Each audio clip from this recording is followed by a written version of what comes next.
It comes from the book of James, which is an epistle, which means it's a letter to the early church. It's found in the back of the New Testament. And James is very committed to faith being lived out through your life. Now, Martin Luther, you might remember Martin Luther, kind of the father of the Reformation. He was very concerned about salvation through faith alone, that you don't earn your salvation through anything that you do. Your salvation is a gift that comes from God. So Martin Luther thought that the book of James was a book of straw, and he would have liked to have written it out of the New Testament altogether. He did not have any appreciation for the book of James, because the book of James says, no, faith without works is dead. You can't have faith unless you live it and put it into action. So it's just a reminder that in our own scripture, we have what might seem like a paradox, where we have that salvation comes through faith. We kind of find that in the book of Romans. But we also have the teaching that if you don't live your faith, do you really have it? And throughout Christian history, we have found people who have found themselves on one side or the other. But I think the lesson is we need both sides to get a complete picture of the truth of God's world. So this morning, we read from the book of James, we ask apologies from Martin Luther, and we remember that faith without works is dead. So it's from James 1:17 through 27. Every generous act of giving with every perfect gift is from above, coming down from the Father of lights, with whom there is no variation or shadow due to change. In fulfillment of his own purpose, he gave us birth by the word of truth, so that we would become a kind of first fruits of his creatures. You must understand this, my beloved. Let everyone be quick to listen, slow to speak, slow to anger, for your anger does not produce God's righteousness. Therefore, rid yourself of all sordidness and rank growth of wickedness, and welcome with meekness the implanted word that has the power to save your souls. But be doers of the word, and not merely hearers who deceive themselves. For if any are hearers of the word and not doers, they are like those who look at themselves in a mirror. For they look at themselves, and on going away, immediately forget what they were like. But those who look into the perfect law, the law of liberty, and persevere, being not hearers who forget, but doers who act, they will be blessed in their doing. If any think they are religious and do not bridle their tongues, but deceive their hearts, their religion is worthless. Religion that is pure and undefiled before God the Father is this: to care for orphans and widows in their distress, and to keep oneself unstained by the world. This is the word of God for the people of God. Thanks be to God. Thank you, Nancy. This is another one of those stories that kind of weaves in and out of other stories, and so we have just the verses that pertain to this particular story. So it jumps around a little bit, but to give us a cohesive picture. We know that as Jesus was going through and ministering to the people around him, some people were so grateful for what he brought that they just fell all over themselves trying to get to him. But others were resentful of the power that he had and the influence that he had with people, the way he was changing people's lives, because he was taking power away from the established power centers who were, in this culture, the religious elite. And so they tried to catch him out. And here is another example in this story today where they try to catch him out, and they think that they are being true to God when really they are working against God. They are hypocrites. And there is one thing that Jesus cannot tolerate, and it is hypocrites. So we have Heidi here to read this story from the Gospel of Mark.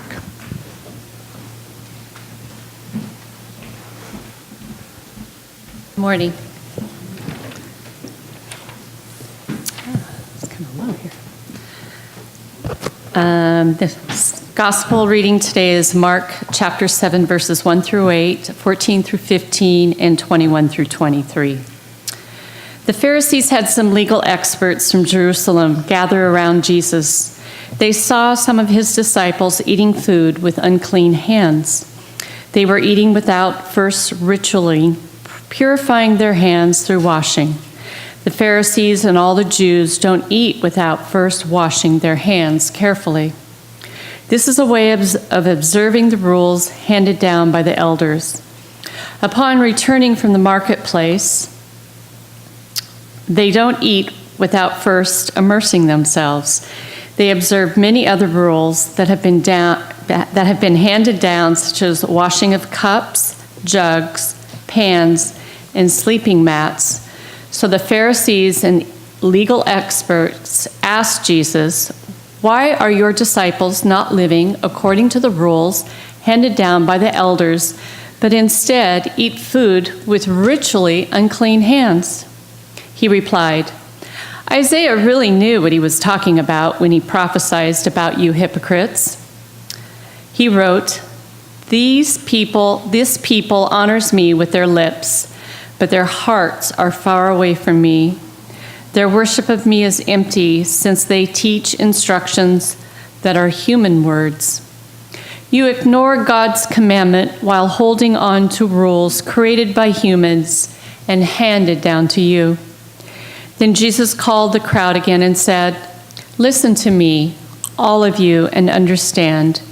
Nothing outside of a person can enter and contaminate a person in God's sight.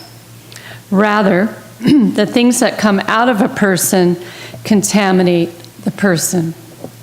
It's from, the inside, from the human heart, that evil thoughts come: sexual sins, thefts, murders, adultery, greed, evil actions, deceit, unrestrained immorality, envy, insults, arrogance, and foolishness.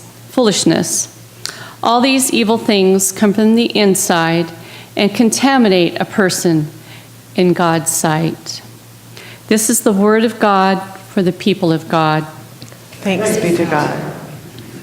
And I would just like you all to keep in mind, I've slept on the ground for 2 nights. So you can expect from this sermon what you might from someone who is sleeping on an air mattress that was mostly mattress and not so much air. But we're here to worship together and receive God's word. So let's pray together. Gracious God, we ask you to speak to us your word and fill us with courage and determination, not to just hear it, but to live it and do it. Speak to us and work in us through the words of my mouth and through the prayers of all of our hearts, O God, our strength and our Redeemer. Amen. So I remember something from my very first day as a pastor, the first Sunday of July, 2006. I'd graduated from seminary. Christopher and I had moved to West Virginia. I had these 2 churches, and suddenly, with almost what seemed like no transition at all, I was the pastor. I was supposed to show up and do the pastor stuff. And I had met just a handful of people from the church ahead of time. So I showed up. It was a smaller church, a small kind of entryway, narthex, and I was standing out in the entryway area and didn't really know anybody. I was just standing there, very awkward, didn't know what to do. And a woman came in, and I guess I was had my back turned, and she just kind of bumped me a little bit, and she said, "Oh, sorry, hi." And then she kind of went on to about her business. She was going to go talk to somebody. She wasn't rude, but she certainly wasn't friendly. It wasn't welcoming. It was a small church. She clearly didn't know me. And so I thought, oh, that's the way they welcome folks. And someone said to her, "Well, have you met our new pastor?" And she turned around, she said, "Oh, good morning. It's so nice to meet you. Hello." And gave me the warmest welcome when she had an opportunity to give me that welcome just 3 seconds earlier. Now, I went on to get to know her, and I loved her. She was a wonderful person. She was wonderful to me and wonderful to lots of people. But that very first impression was always there in my mind, that she wasn't showing how wonderful she was so readily to everybody that she met so quickly. And it just is one of those reminders I've kept about, are we always living out our faith so readily? Are we showing people what we show to the people that we already know and love? Or do we kind of hold some of that back and not live out that love and kindness so quickly and readily. Now, I don't want to judge her too harshly. It could have been anybody who did that. But it's a good reminder to us all, because we've all probably done something like that. You know, and as we go through the Gospels and we look at Jesus and the way he interacts with people, Jesus forgives a lot, doesn't he? I mean, Jesus forgives a lot. And in fact, that's why people get so angry with him, because he forgives too much. He forgives too many sins, too many things that should be unforgivable. He hangs out with all manner of people. But as far as I can see, and I definitely could be wrong, but what I have noticed so far in my kind of walk with the gospel message, there's one thing Jesus just cannot tolerate, and that is hypocrisy. He can handle people being weak and sinful in all kinds of ways, but he just doesn't tolerate it when people think that they are righteous and they are really headed down the wrong path. They're really working against God. And that's what we see here with these religious leaders. So Mark gives us a nice long explanation about ritual cleansing. Mark does this because he's not writing to a Jewish audience. He's writing to a Gentile audience. So Jesus lived in a Jewish world. He was Jewish. So sometimes Mark has to give us some context to the Gentile readers because they don't know all the Jewish laws and customs. So Mark breaks it down. Matthew, on the other hand, Matthew was Jewish, and he was writing to a Jewish audience. So Matthew never stops to explain Jewish culture. That would be like explaining water to a fish. But Mark needs to explain, so he does. And he says that, the Jewish people have all of these customs and rituals and laws that they've handed down, and there's really good reason for that, because it teaches the culture. It teaches people who they are. And when you have to wash your hands, it is a daily, sometimes hourly reminder that you are created as a gift from God. You are blessed to be a blessing to others. So it's so easy for us, you know, so far removed from these cultural things to say, oh, well, how silly. It's just all this falderal ritual. It doesn't matter at all. That's not true. There's good reasons for why the elders pass their tradition along, because it keeps the faith alive in all the children and the people as they grow. They learn who they are. But in this case, the elders have become too attached to these traditions and customs. They have started to value this not for the way it connects them to God, but for the way it kind of looks to everybody else. And they see that Jesus is not following one of these rituals. And they say, aha, now we've got him, right? How many times in the Gospels do we see these religious leaders thinking, now we've got him? And they never do. And so they come up to the disciples and to Jesus and they say, why aren't you following the rules of the elders? Almost like, why don't you love your people? Why are you so careless? Why do you not care at all about God's role in your life?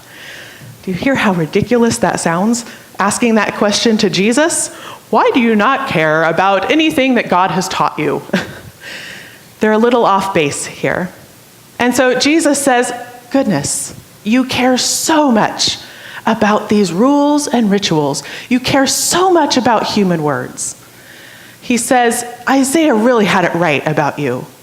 Now, Jesus is just a little tricky here, right? Because Isaiah is also one of the elders. He's also one of the ancestors who've passed things down. So Jesus is showing he absolutely does care what the elders and the ancestors have taught. He cares so much, he knows it better than the Pharisees do.